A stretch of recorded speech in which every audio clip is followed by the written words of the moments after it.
অনেক দিন পর বেশ লাগছে বন ভ্রমণ।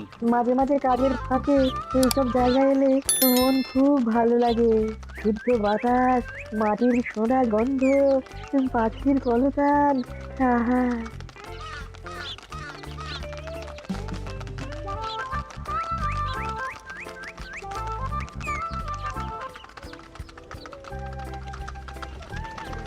মহারাজের রথ থামছে।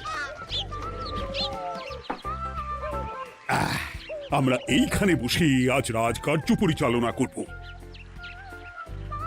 মন্ত্রী, তুমি ঝটপট এখানে বসার বন্দোবস্ত করে দাও। আমি এক্ষুনি ব্যবস্থা করে দিচ্ছি মহারাজ।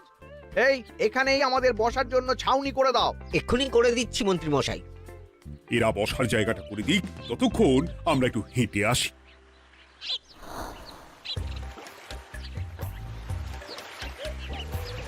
সকালবেলা হাঁটা শরীরের পক্ষে খুব ভালো মহারাজ।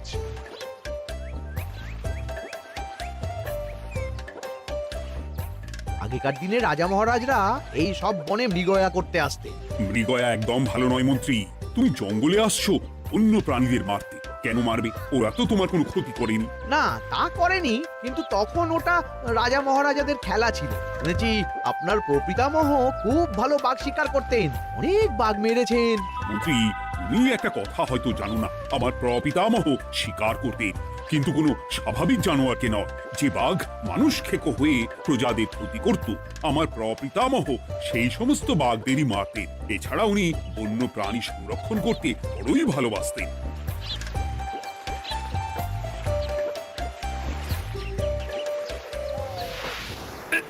উফ, এটা আবার কি? এই, এটা আবার কোথা থেকে উড়ে এলো? কোথাও তো ঝড় হাওয়া কিছুই নেই। একটা ধাঁধা মহারাজ, এই কাগজে লেখা। ধাঁধা? পড় দেখি। জোয়ার ভাটা প্রভুর খেলা, ভাটা হবে হলে বেলা, ভাটা হলেই দেখা যাবে লাল রঙের এক পাথর পাবে, নদীর ধারে গর্ত করে যত্নে সাজাই কলস ভরে, হেথায় হোথায় ছড়িয়ে যাহা অন্ধকারে জলে তাহা, ঢুকলে চক্ষু ঝলসে যাবে, হাতের কাছে ঘন্টা পাবে, ঠিক ঘন্টা বাজলে পরে পড়বে ঝরে থরে থরে, ঘন্টা যদি হয় ভুল যেন তুমি হারাবে কুল, ঠিক ঘন্টা চিনতে হলে নকশা দেখো চক্ষু খুলে, সিন্দুক দেওয়ালে হাত দাও আসল ঘটনা জেনে নাও। ওরে বাবা, খুব দীর্ঘ ধাঁধা। তা মন্ত্রী, তুমি কিছু বুঝলে? এটা একটা গুপ্তধনের নকশা। এর মধ্যে গুপ্তধন কোথায় আছে তার একটা ধারণা দেওয়া আছে। গুপ্তধন? ওটা আমাকে পেতেই হবে, পেতেই হবে। দেখি দেখি, একবার কাগজটা দাও। গোপাল, কাগজটা আগে আমার হাতে দাও, দেখি ভালো করে। এখন নদীতে জোয়ার চলছে গোপাল। একটু পরেই ভাটা শুরু হবে। হ্যাঁ, ভাটা না হলে কিচ্ছু বোঝা যাবে না। এখানে স্পষ্ট লেখা আছে, ভাটা হলেই দেখা যাবে লাল রঙের এক পাথর পাবে। তার মানে আমাদের ভাটা হওয়া পর্যন্ত অপেক্ষা করতে হবে। না, সময় নষ্ট না করে ধাঁধাটার সমাধান করতে শুরু করি। ভাটা হলে একটা লাল রঙের পাথর দেখা যাবে, এই পর্যন্ত পরিষ্কার আছে। বুঝতে হবে ওর পর থেকে। পড়ো গোপাল, চলো আমরা সবাই বুদ্ধি লাগাই। নদীর ধারে গর্ত করে যত্নে সাজাই কলস ভরে। এটার অর্থ ধাঁধাটা মাথায় বসিয়ে নিয়েছি, এবার কে কি বলবে সেটা শুনতে হবে। চলো গোপাল, আমরা ধাঁধা যেমন যেমন বলেছি তেমন তেমন ভাবে চলি। চলুন মহারাজ, এখন আমাদের দেখতে হবে লাল পাথর। কোথায় আছে লাল পাথর? চলো চলো সবাই, চোখ কান খুলে আমরা নদীর পাড় ধরে হাঁটি। আমি একটু তফাতে হাঁটি। গুপ্তধন আমাকে একা পেতে হবে। ভাটা হলেই দেখা যাবে লাল রঙের এক পাথর পাবে, আমাকে চোখ কান খোলা রাখতে হবে। লাল পাথর, নদীর চড়ায় লাল পাথর দেখতে হবে। লাল পাথর, লাল পাথর। ওটা কি? তো এই তো লাল পাথর, লাল পাথর। ওরা অনেকটা এগিয়ে গেছে, ওদের আমার দিকে নজর নেই। এই সুযোগ, এই সুযোগ, একা একা গুপ্তধন নিয়ে পালাবো।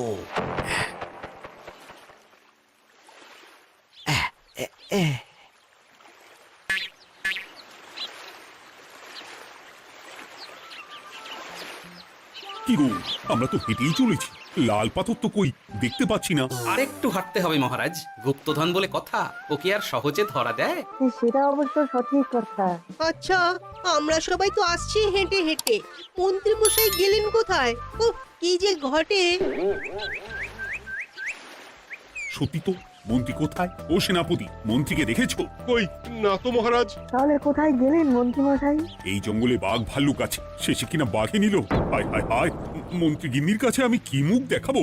হুম, বাঘ ভাল্লুকের পেটে যাবার লোক তো মন্ত্রী মশাই নন। ও গোপাল, কি ভাবছো? কিছু তো একটা বলো। এখন আমাদের মন্ত্রী মশাইকেই খুঁজতে হবে। তবে মন্ত্রী মশাই বাঘ ভাল্লুকের পেটে যায়নি। তুমি নিশ্চিত হচ্ছ কি করে? অত পেঁচালো মানুষকে বাঘ ভাল্লুক গন্ধ শুকেই ছেড়ে দেবে, হজম করতে পারবে না। না না না, এখন রসিকতা করার সময় নয়, আমাদের মন্ত্রীকে খুঁজে বার করতেই হবে। কোথায় গেল মন্ত্রী? চলো চলো, গুপ্তধন মাথায় থাক, চলো মন্ত্রীকে খুঁজি। আহ, মন্ত্রী কোথায় গেল কে জানে। একবার পুরো ধাঁধাটা ঝালিয়ে নি। ভাটা হলেই দেখা যাবে লাল রঙের এক পাথর পাবে। ভাটা হয়েছে, লাল রঙের পাথরের মাথায় চাপ দিয়ে গুহার মুখও খুলেছি। এবার এবার নদীর ধারে গর্ত করে যত্নে সাজাই কলস ভরে। এটাই তো ঠিক বুঝতে পারছি না।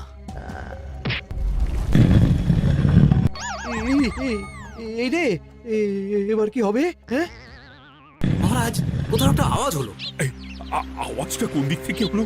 চলুন সামনে এগিয়ে যাই। আমার মনে হয় আওয়াজটা সামনের দিক থেকে এলো। আমারও তাই মনে হলো।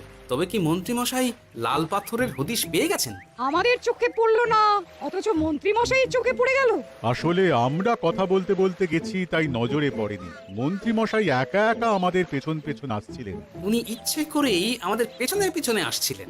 নিজে একা গুপ্তধন নিয়ে যেতে চেয়েছিলেন, এখন কোথায় আছেন কে জানে।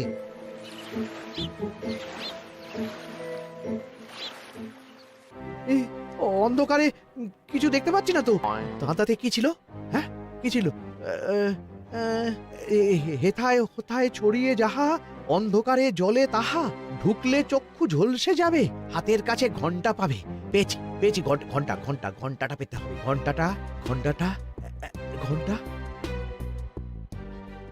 ভাটা হলেই দেখা যাবে লাল রঙের এক পাথর পাবে, নদীর ধারে গর্ত করে যত্নে সাজাই কলস ভরে, হেথায় হোথায় ছড়িয়ে যাহা, অন্ধকারে জলে তাহা, ঢুকলে চক্ষু ঝলসে যাবে, হাতের কাছে ঘন্টা পাবে।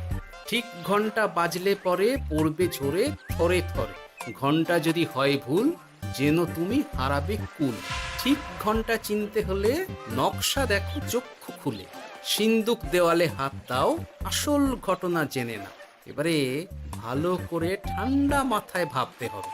ভাটা হলেই দেখা যাবে লাল রঙের এক পাথর পাবে। সেই লাল পাথরটাই তো খুঁজে পাওয়া যাচ্ছে না, অথচ মন্ত্রী মশাই খুঁজে পেলেন। আওয়াজটা কোথা থেকে আসছিল?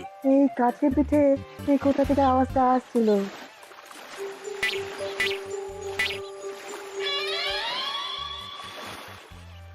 এই তো, এটাই মনে হয় সেই লাল পাথর।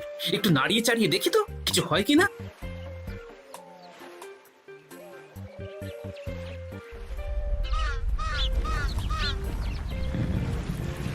এই তো, কাজ হয়েছে। এই তো সুড়ঙ্গ। আপনারা নিচে নামুন। আপনারা কি দেখছেন সেটা বলবেন মহারাজ। সবাই যদি নেমে যাই, যদি কোনো কারণে সুড়ঙ্গের মুখ বন্ধ হয়ে যায়, তাহলে আর আমরা বাইরে বেরোতে পারবো না মহারাজ।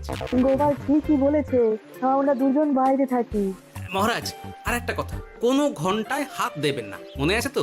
ঘন্টা যদি হয় ভুল যেন তুমি হারাবে কুল। ওরে বাবা, এই বয়সে আর কুল হারাতে চাই না। ঠিক আছে, তোমার কথাই অক্ষরে অক্ষরে পালন করব। দেখি এই সুড়ঙ্গে মন্ত্রী মশাইকে দেখতে পাই কিনা। চলুন মহারাজ, সুড়ঙ্গে নামি। সবাই সাবধানে নামো।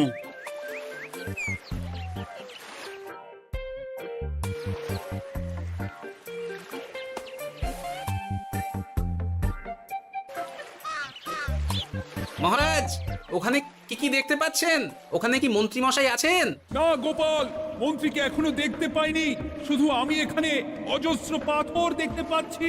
পাথরে পাথরে ছয় লাভ, ছোট বড় অজস্র। পাথরগুলো বড় অদ্ভুত, কিরকম কিরকম মানুষ মানুষ করুন। লম্বা বেঁটে হরেক রকম। মানুষ মানুষ গরম, সেটা কি রকম? আর কিছু? কোনো কলসি কি দেখতে পাচ্ছেন? কলসি তো দেখতে পাচ্ছি না। মহারাজ, কলসি থাকতেই হবে, কারণ ধাঁধায় লেখা আছে নদীর ধারে যত্ন করে যত্নে সাজাই কলস ভরে। গর্তটা আসলে হলো সুড়ঙ্গ, কিন্তু কলস। মহারাজ, মহারাজ, এইদিকে এইদিকে একটা কলসের মতো কি যেন আছে। এদিকে আসুন, এদিকে এদিকে। হ্যাঁ গোপাল, দেখতে পেয়েছি।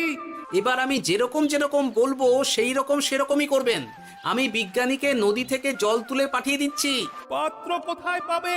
আমাদের জল খাবার যে পাত্র আছে সেটা আনতে লোক পাঠাচ্ছি। ঠিক আছে।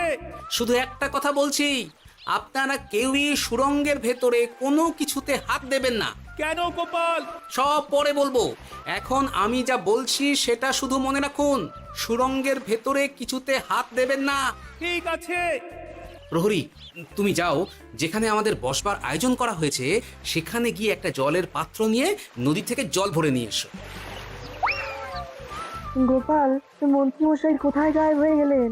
কোথাও গায়েব হয়ে যাননি বিজ্ঞানী, কোথাও গায়েব হয়ে যাননি উনি ওই সুড়ঙ্গের ভেতরেই আছেন। কিন্তু কেউ তো ওনাকে দেখতে পাননি। সম্ভবত পাথর হয়ে আছে। এখন কিভাবে পাথর হয়েছেন সেটা তো আমি বলতে পারবো না। সবটাই স্বপ্নের মতো লাগছে। ঠিক যেন স্বপ্নের মতো লাগছে। এই জীবনে সুরঙ্গ দর্শন হয়ে গেল।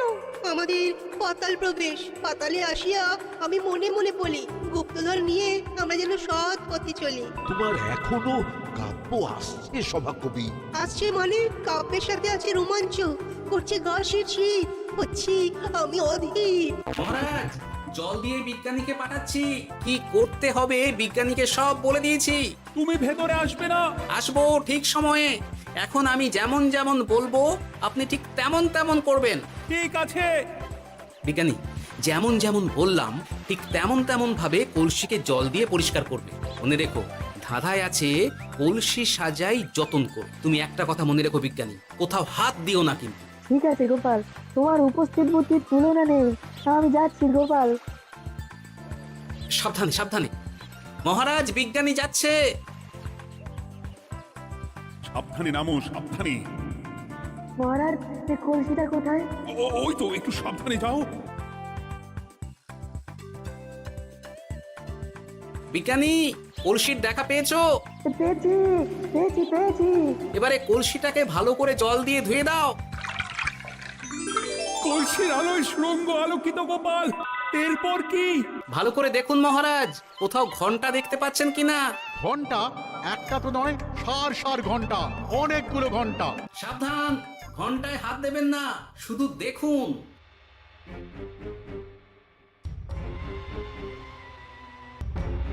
মহারাজ, আমরা গুপ্তধনের খুব কাছে চলে এসেছি। তাই নাকি? কি মজা, কি মজা। এবার খাবো ক্ষীরের গজা। কবি চুপ করো, এখনো আমরা গুপ্তধন পাইনি। বাবার মুখে দাঁড়িয়ে। সবগুলো তারা আঁকা। বিজ্ঞানী, কোন ঘন্টায় চাঁদের নকশা করা আছে কি?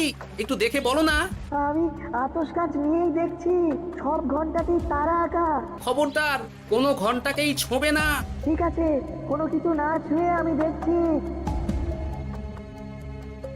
পেয়েছি গোপাল, চাঁদ আঁকার ঘন্টা পেয়েছি। ওই ঘন্টাটা বাজাও, বাজাও।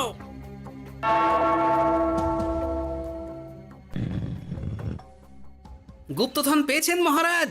বাঁচাও, বাঁচাও, বাঁচাও।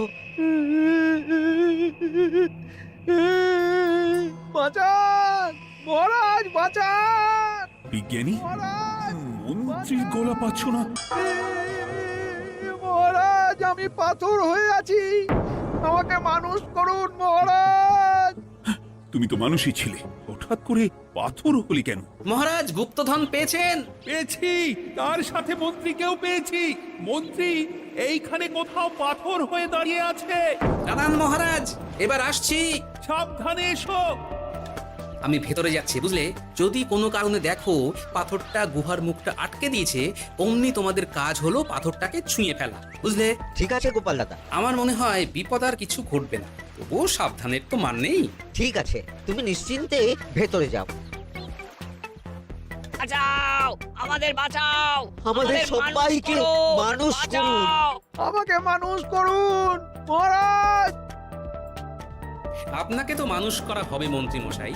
আগে বলুন, আপনি পাথর হলেন কি করে? ও, মনে পড়েছে ধাঁধার শেষ লাইন, সিন্দুক দেওয়ালে হাত দাও, আসল খবর জেনে নাও। সত্যি গোপাল, তুই না থাকলে এই এত কিছু আমাদের সবার কাছে অজানাই থেকে যেত।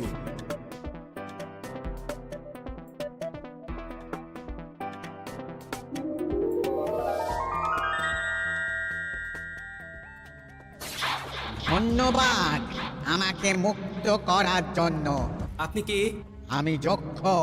আমাকে এই ধন সম্পত্তি পাহারা দেওয়ার জন্য এক ডাকাত দলের সর্দার যক্ষ করে রেখেছিল। আমি 100 বছর ধরে এইখানে যক্ষ হয়ে আছি। আমি তোমার জন্য মুক্ত হলাম গোপাল। এই সম্পত্তি তোমার গোপাল।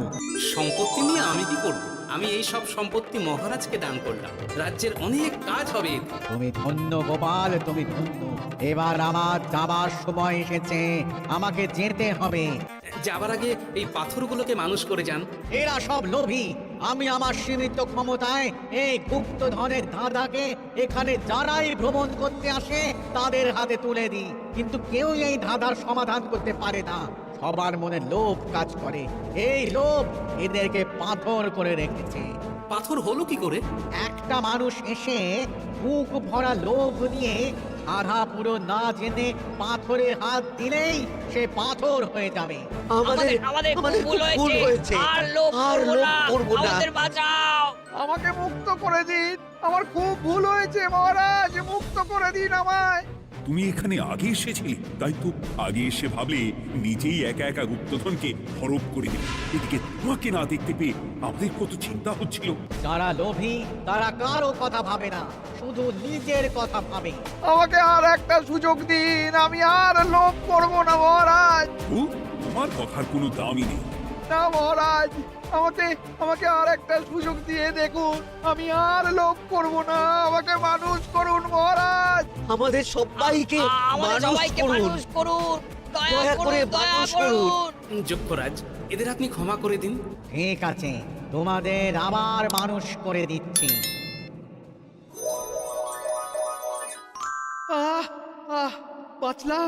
বাঁচলাম। এই রকম বারবার বাঁচা যাবে না কিন্তু। এবার সাপ ব্যাং যাই হবে না কেন, ওইভাবেই থাকতে হবে, এই আমি বলে দিলাম।